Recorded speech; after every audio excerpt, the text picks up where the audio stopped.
This episode of the Fight Within podcast is presented to you by Meguiar's. For over 115 years, Meguiar's has been carefully creating and producing advanced formulas with cutting-edge chemistry to deliver a show car perfect appearance. Whether you're showing on the fairway, finalizing your car for auction, or simply getting your beloved car ready for a weekend drive, Meguiar's is ready to help with their premium car care products to make every automotive surface look its absolute best. Meguiar's, reflect your passion. Make sure to visit them at meguiars.com.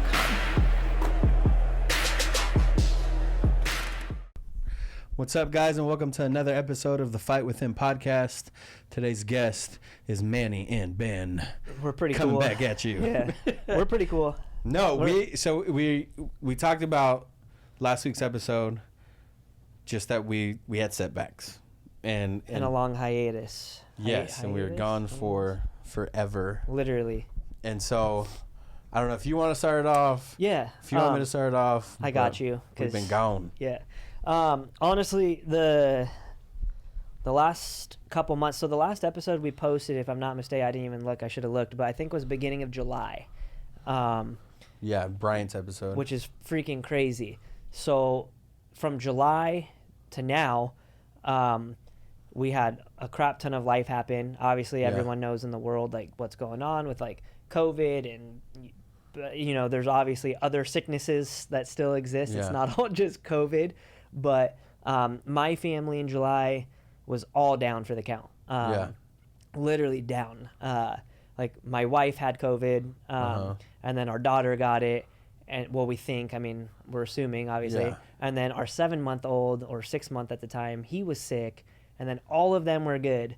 And then all of them were sick. I was good, which I'm super thankful for, because I was legitimately just praying, like, let me not get sick so I could take care of all of them. And, you know, with obviously all the fun COVID stuff, like the quarantine times and stuff like that, time kept going on. And obviously you and I were talking, and I was like going nuts because I couldn't leave my house. Yeah. And I'm like, dude, what do I do? Like, I'm going crazy because I'm the only one that's not sick around here.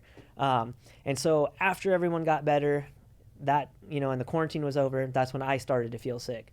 I don't know if I had COVID or not, but who knows? We had to reset that freaking quarantine window. So we lost... just to be safe, though. Yeah, we lost the entire month of July as my family. Yeah. And so Manny and I were like, dang, we got to get back into this, right? Like, I was still working out in my garage because I felt fine. You know, and it's crazy just like how all this information is going around about COVID and all that fun stuff, the misinformation, whatever it is. It's like, you know, just like anything in life, things affect people differently, right? Like my wife was sick for 2 weeks. I wasn't. Yeah. You know, it's just a trip. So all in all, my family lost July. And that was right after like my surgery and all that other stuff. And then day one back into the gym, like I pinched a nerve in my back. So not only did we have all the sicknesses going in my family, but I had that pinched nerve, and it was just like an awful month of July for my family. Yeah. Then we were like, okay, sick. We're back in action. Manny, let's get back on the podcast. We've already missed 4 weeks. And then now your turn. Yeah, no, then I got sick. I for sure had the Rona. And I just remember a couple of days before, you were like, bro, my back's messed up. Like, I can't move. I can't get up. Literally, I was on like, the freaking ground. Stop lying. Yeah, you were like, no, I can't move. And I was like, all right, so let's not record, obviously. And then all of a sudden, I think it started with like a headache and some sort of fogginess. I was at work. I was in front of a screen, and I was like, oh, maybe I've just been staring at the screen too long. And the next day, I started getting like body aches, and I called the owner of the company. I was like, hey man, look, I'm gonna take some precaution and just not come in because like I'm getting sick, and I don't want anyone else to get sick. And he had known someone that had it, so I was like, what were their symptoms? And he's like, A, B, C. And I'm like, oh. I have A, B, and C. I have all three of those. Yeah. And so he's like, just stay home. He goes, rest up today. Don't even worry about it. Then we talked the next day, and he's like, go and get a home test. Mm-hmm. And I think I called you. Yeah. And you had some extra ones, and you're like, hey, I have these additional ones that we didn't use. Yeah. You know, here, take them. So I took them, and I tested positive.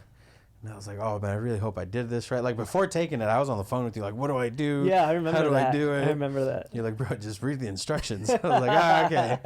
That's cool. So, yeah, I took it. I was positive. So I called a couple of people, and they're like, look, the best thing you could do is rest. Like, just rest. Get off your feet. Don't worry about anything. So I did. I was in bed for 3 or 4 days. I started walking around. Then I started getting a cough. But I was never in pain. I had body aches, but I was never, like, in pain. My chest didn't feel heavy. Like, I didn't think anything of it. It felt like a flu. Yeah. I was like, I just have the flu.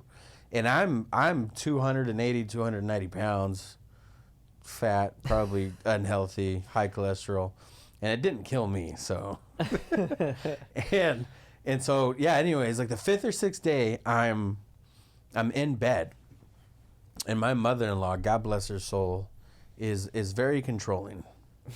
And so she called my parents because, like, I wasn't eating. I just didn't have an appetite. Yeah, I remember you were telling me that. Well, you weren't even telling me. I think Ashley was texting. Yeah, Dad. I wasn't talking to anybody. Yeah. I was just like, I'm in bed. Like, let me just. But that was the other thing too. Is like I was sleeping for hours.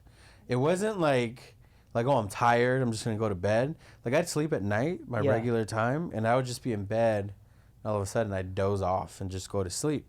And then I started coughing, so I couldn't go to sleep. And during the day, so Ash, my wife, got codeine. I got a prescription for codeine, and I think now looking back, it was suppressing the cough because I wasn't coughing anymore. Yeah, and like I thought I felt great, but I was just probably high on medicine, and I was like, oh, I feel fine. So then my mother-in-law calls my parents. My parents now come to my house. They show up in my bedroom. I didn't even know they were coming. They're in my bedroom. And I'm literally laying in bed like, I feel fine, guys. Like, and the first thing they did, they're like, so what's going on? I go, what do you mean? I'm just hanging out. I'm laying in bed. And they're like, let's go to the hospital. I was like, no. I remember thinking, like, I don't think I told them this, but in my head I was like, I'm 33 years old. I'm not going anywhere with you guys. Like, what are you talking about? And I didn't know at the time, right? So they were there for a couple hours, and I go, okay. Like, this is kind of messed up. I don't want to be one of those guys and just have you guys sit here and waste your time. So like, let's go. Like, whatever you want, I'm going to go, appease your desires or whatever. So let's go to the hospital. So we get there. I don't get a room. We probably show up at 4 or 5 in the afternoon. I didn't get a room until 3 or 4 o'clock in the morning. So you were there for 10 hours. Yeah. And they're sending people away. Yeah. They were telling people like, hey, you have a fever. Go. You're fine. And my oxygen levels were a little bit low, not super low.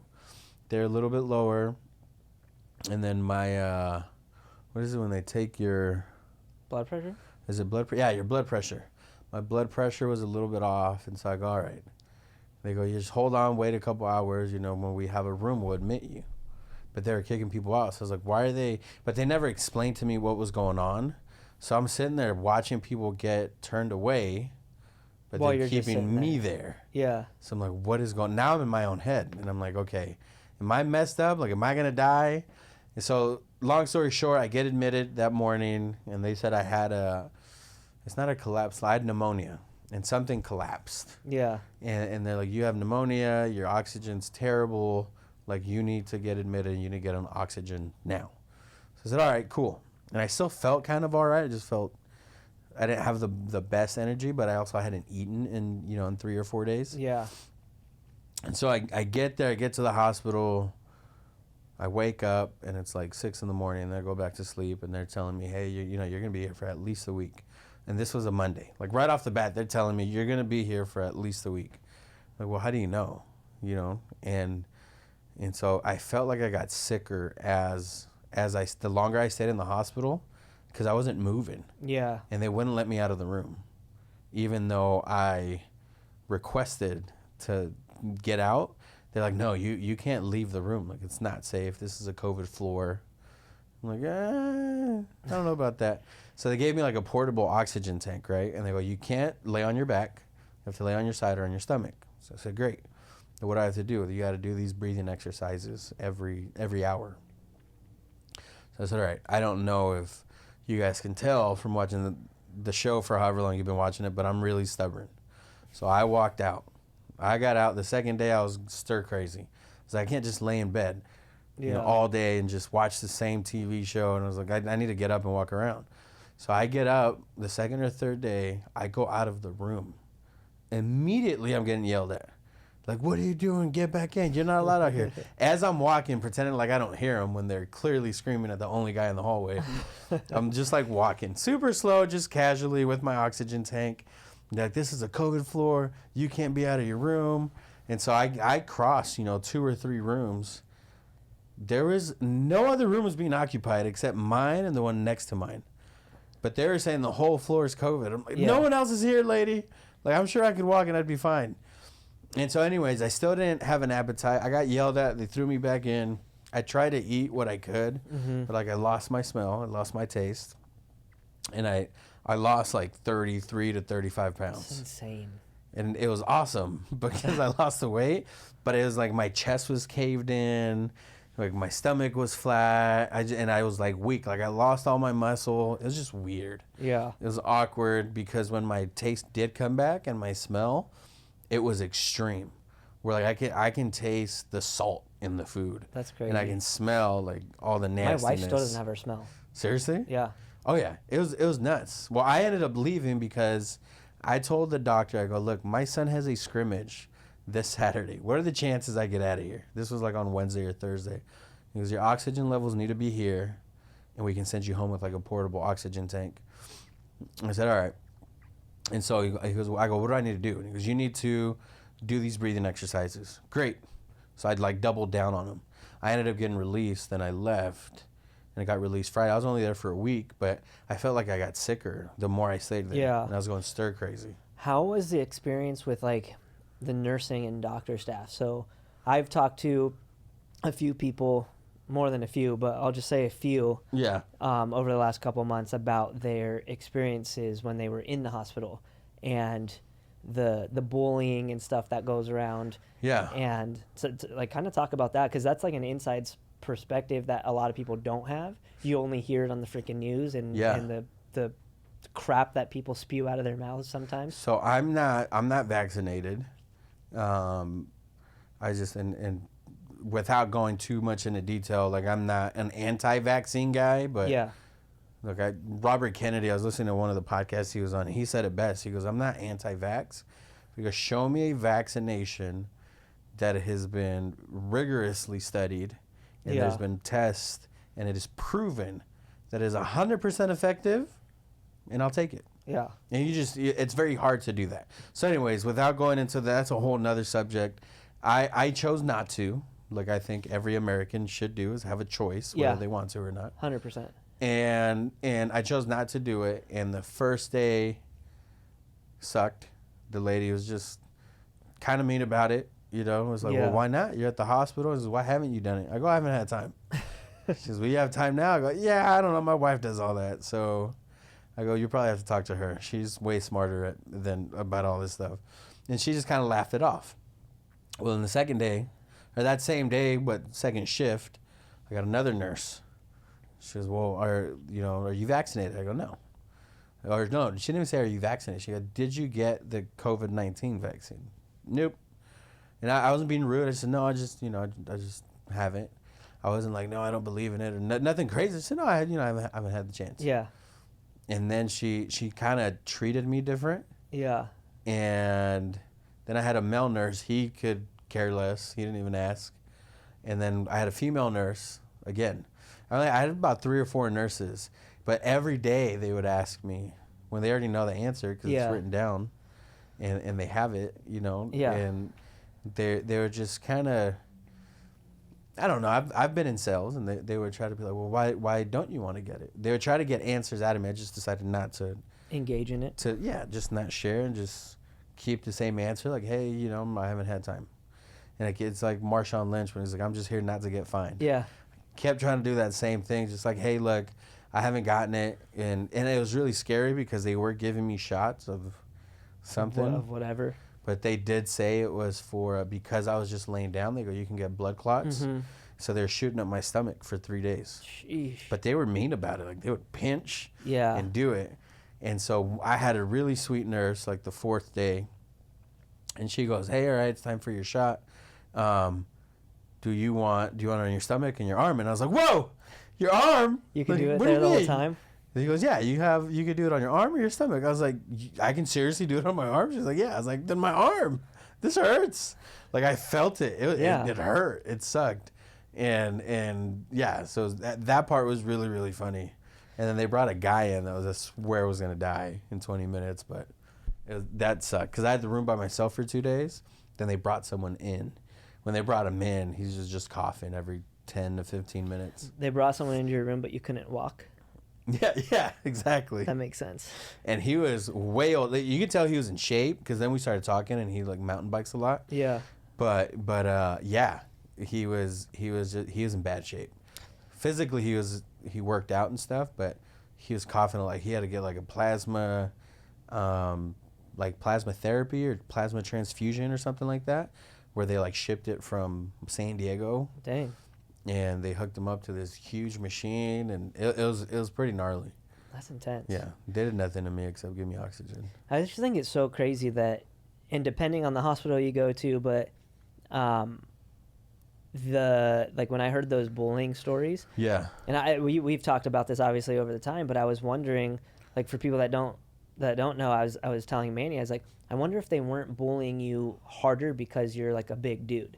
Versus, like a smaller girl that I know that was bullied like crap because she chose not to get the vaccination yet.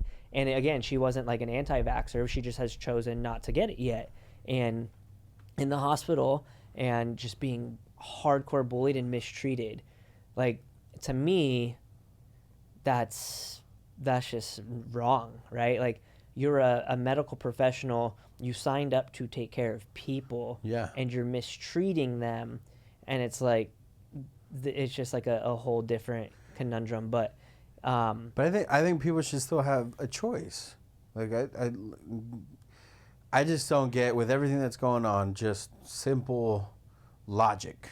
Yeah, is if this person has it and they're taken care of, the vaccine is supposed to protect you from it. Why do I need to get it? Yeah. Now they're saying that it doesn't protect you. You can still spread it. You can still contract it. It just lessens your symptoms, is what they say. So I'm just like, and there's been, and I don't know how true this is. I haven't looked at the data, but like I saw that, what's that big time company? Project Veritas. They came out with that one clip of the Pfizer scientists. Oh, yeah. Saying that if you've already had it, your immunity is probably stronger than the vaccine. Yeah. And it's like, why are we, I get, social media and having all that and censorship and all this crazy stuff that's going on.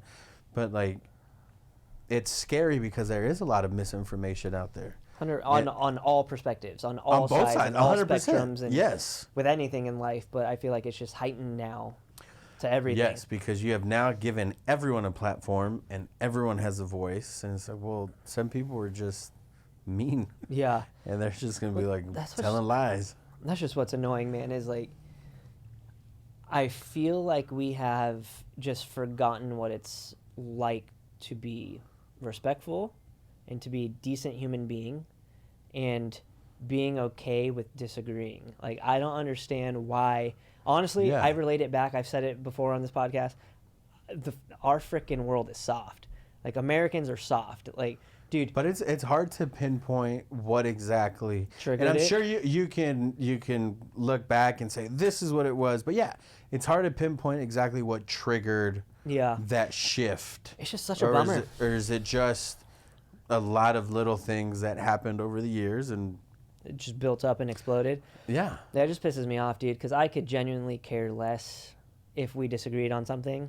Genuinely don't care. Like, you're still going to be my homie. But yeah, I don't care. But you talk about it, and you know where each other stands, and you don't judge them for it. You don't look down upon them. Like, and we've lost that, and it's, like, mind-blowing to me to see the conversations, to see the relationships that have been ruined that I personally know. Yeah. And it's just like, holy crap. Like, y'all are crazy. People are very, very sensitive, and I should probably not speak on this without doing way more research, but what I do know, like John Gruden is the head coach of the Las Vegas Raiders, had to step down as the Raiders head coach because he said some anti-gay and anti-Semitic or I forget the terminology that they used. He said some racist things, and it wasn't racist like using the N-word, not to that extreme from what I know.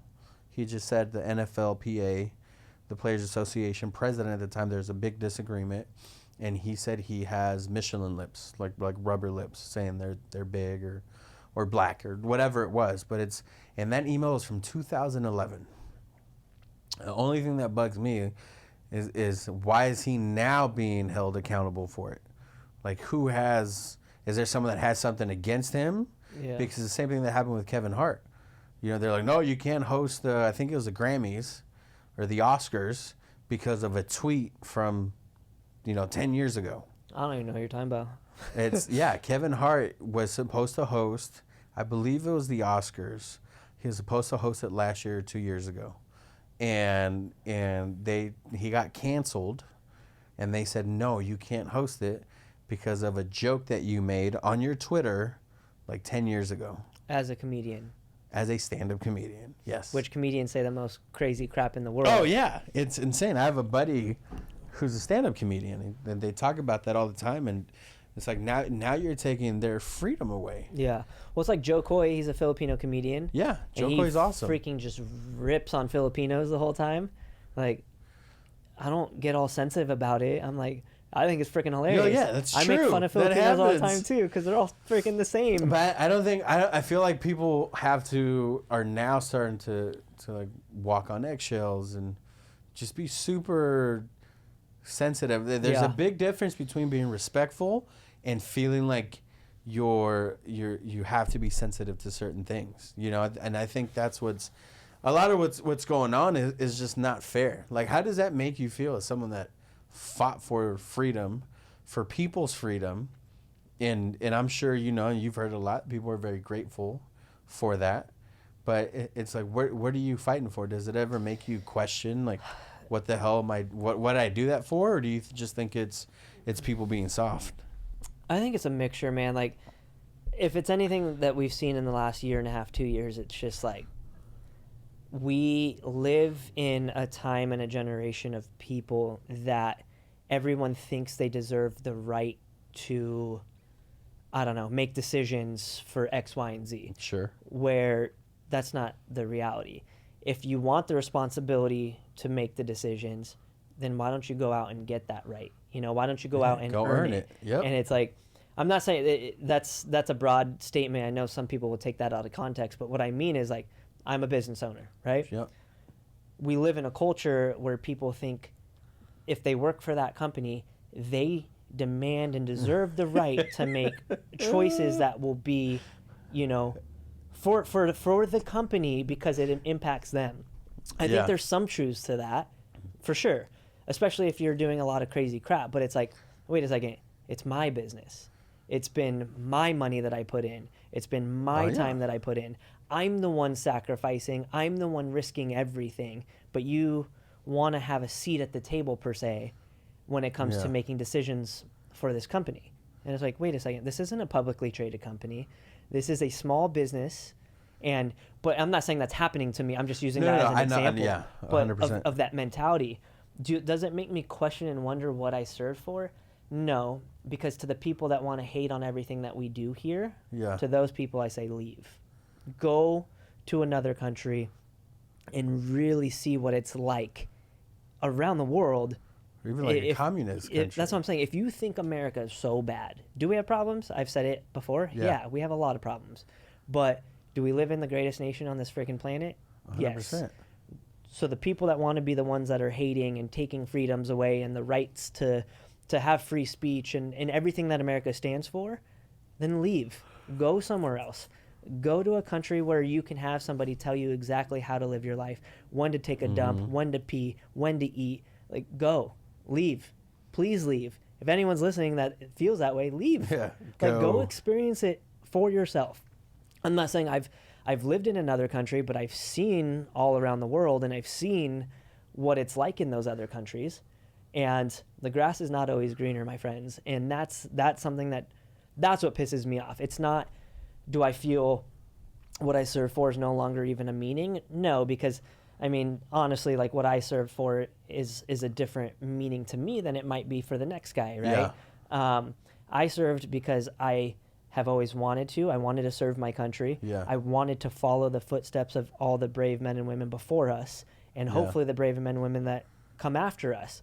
But it's never been a question in my mind. What pisses me off is the fact that you're taking rights away from Americans. That's what pisses me off. And again, you know, I don't mean it in any disrespectful way, but it's like, if you think we're so awful here, then just go somewhere else. Like, stop making a big freaking deal about every little thing and just go somewhere else that you feel like your beliefs will be listened to or heard. Or I say that's what it is, though. I think people with that same attitude say, oh, well, you know, what I have to bring to the table, or what I want to offer, like, you need to listen to it. It's like, no, you don't. Yeah. You can have an opinion. For sure. You can have your stance and your beliefs, which is great. Like, no one else is going to look down on you or call you names or mistreat you. At least I won't. Yeah. But I think, and I see that same thing that you're talking about, where people don't want to earn it. Yeah. You know, they just want to well, give it to them. they just want to give it to them because they're it's like parents they're now. breathing, you know, so they feel like they have that right. Make their kids these like superstars and tell them, you can be anything, you're Yeah. the best. And it's like a participation trophy. You're like, not the best. Yeah. If you're not winning, you're not the best. Like, and that's go okay compete. if you're not the best. But people don't even want to compete if they're not the best. Yeah. I'm not even going to try because I know I'm not going to win. Which is so well, what's dumb. the point of living? Yeah. Like, you're not going to live life. There's that no would be growth. Like us with this podcast saying, we're not even going to do it because we're never going to become Joe Rogan. Yeah. Well, no offense to Joe Rogan. I love the guy and I love his podcast, but I don't want to be Joe Rogan. You know, it's like, but does that mean we just quit doing everything we're doing because we know we're never going to get there? And who knows? Maybe we will get there. Maybe we won't. But the point in doing it is doing it and trying to become the best, right? Doesn't matter, in my opinion, it doesn't matter if you're the best as long as you continue to strive to get there. And well, you're in a battle with yourself. Yeah. It's like, hopefully, God willing, we could look back a year from now and say, wow, we're so much better than we were a year ago. Yeah. You know, we've learned identity, we're better interviewers, whatever it is. Hopefully there's growth from doing it, and it's just not the same thing where we're just sitting here, you know, bashing on people or something. It's like, no, that's not growth. Yeah. If you can grow from what you're doing, then, and you're learning and you're getting better, that's growth. Yeah. You know, and I know I'm eager to do it. I know you are. And it's like, and you have different experiences that we can talk about, you know, on other episodes. And that's why it's fun for me, because when I listen, I'm growing too. I'm like, oh, that's really cool. Yeah. Or you know, I can set up questions better. Like, I really want to become a better interviewer. Yeah. Is that the word? Yeah. No, I like it. Totally. And it's just to recap everything we just said. We had a lot of crap happen. A lot of life happened in the last couple months, and we should have done a better job at informing and staying semi-engaged. That's on us. We own it. But again, when you're going through the life situations that you were in, like Manny and I were talking about earlier, like, you're not necessarily thinking, oh shoot, I didn't post on social media today about what's going on. Like, before you know it, 2 months passed by. And then we were like, oh, let's get back on the podcast. And then my business had a fire, and that shut us down or put me in a bad spot. You put a damper on things, for sure. You quit what you were doing for your job and started, you know, your own business again. And so we've had so many things of life that just happened, not just like the sicknesses and the COVID and my injury. You know, I had real life business stuff happening, like I said, with the fire and stuff like that. You transitioned jobs, and before you know it, you lost 2.5 months. But we're back. Yeah, and it's not to say that we were not thinking about the podcast or not wanting to do it. Because we've talked about it pretty much every week for the last 2.5 months. We're definitely mentioning it. It's just there was just never a time. Like, I coach high school football, and you're like, well, at this particular moment, like, our schedules were conflicting, and you know, and you had life things. Like, with me, I was thinking about, like, how do I get over this sickness? I wasn't like, oh, I want to go record. Exactly. But with that, we have a lot of fun guests coming up. Please help us, like, get us back on people's radar. We have next week will be Ashley Evans Smith, a friend of Manny's, first time I will ever get to meet her, so I'm excited about that. And then we just have a lot of cool things. You know, we have a lot of like awesome local business owners. Yeah. We have fighters. We have us. We have that's all that lots matters. of cool things. And there's just to put it out there and kind of hold myself accountable, so that you guys know and we give you guys a little bit of insight, because I pride myself on just being like real and honest. When we met, you were like, hey man, we need to work on the website. The reason he says that is not to put it on me. I build websites, so he's like, hey, go finish it, bro. Foreign language to me. Yeah, and then we were like, hey, let's do merch. If we could do that, we can start developing the merch. Yeah. And so I want to give myself, 2 or 3 weeks to do it, to finish it, and I feel like I'm kind of bad. Yeah. Oh yeah. That's my goal. I want to get the website up so that we can have new merch and we can get people. Now it's not like, if people support us, we can say, hey, go check out. Now you're getting something from it. Yeah. I'm not asking you for money. I'm saying, hey, go support the podcast. Go buy a shirt. And the website too is stuff where, we can do so much more fun stuff. We could post little clips of like some of the the interviews we've transcribed and all that fun stuff. Just adding the value to listeners, so it's just 100%. Not another show you listen to. Yeah. But my man, feels good to be back. It's freaking cold in this office right now. I know. I kind of messed up. I didn't know how to work the air, so. But I'm not, because I'm fat. Just make sure you guys help us like reshare and repost. This was a real life account of life and sickness and injury and real world stuff. We love doing what we're doing. Can't do it without people listening. Can't do it without the sponsors that we have. We're going to be looking to add some more sponsors as we continue to be more valuable and add value. But yeah. Awesome. All right. Always a pleasure, sir. Likewise. So remember, guys, that everything was impossible until someone did it.